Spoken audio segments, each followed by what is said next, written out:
But the other morning, I did manage to get up early. Surprise, surprise, Well yeah, done. I did.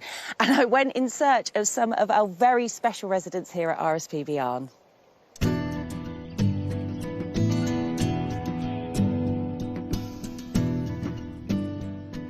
So Howard, this is one of your tins. Why did you put out these tins? Well, if you think about reptiles, everybody sort of describes them as cold-blooded, but they're not actually cold-blooded. They have to have a body temperature which is more or less the same as yours or mine. And there's two strategies that they use to achieve that. One is lying out basking in the sun, and the other is getting under something that's warmed by the sun. And smooth snakes in particular tend to use that strategy.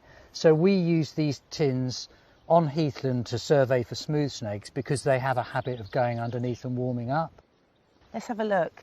Right, we use a stick just to get the front edge of the tin up to avoid getting bitten by an adder. And look at that. Oh, that is amazing. I'm not going to touch them. No. But there are two smooth snakes there, and they're big adults. The one on the right there that's still there, that looks like a female to me. You can see it's got that dark crown on the head. It's got that sort of double row of spots down the back. And even from here you can tell that it's smooth, so it's not got the rough scales that the adder and the grass snake has. But look at that. Wow. Let's give it a bit of sun. Oh. And you can see it shining in the sun as it moves away. Yeah, that's a female. So these tins, you can only lift them under licence, can't you? You can only lift these under licence because there's a high likelihood there are going to be smooth snakes under it, and that is a European protected species.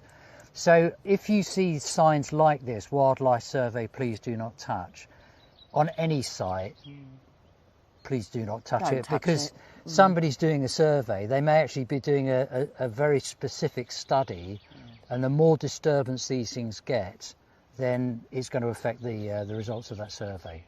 My first ever snakes in the UK, and I saw two of them. That's amazing. That's what happens when we come out with you, Howard. There's an important message there, though, because you're a wildlife photographer. You're observant. You go out and see things, but yet you don't see reptiles. No. So that tells us all a lot, Yeah. that they're not as common as we would love to think that they could be, and as common as they once were. So what can we all do to help reptiles in the UK? Build a pond for grass snakes because they eat amphibians. Big compost heap, nicely managed, because grass snakes lay their eggs in there, and slow worms love compost heaps as well. Don't mow your lawn, waste of time, and don't use chemicals. That doesn't just help reptiles, it helps Everything. It helps everything, Yeah, doesn't exactly. it, you know?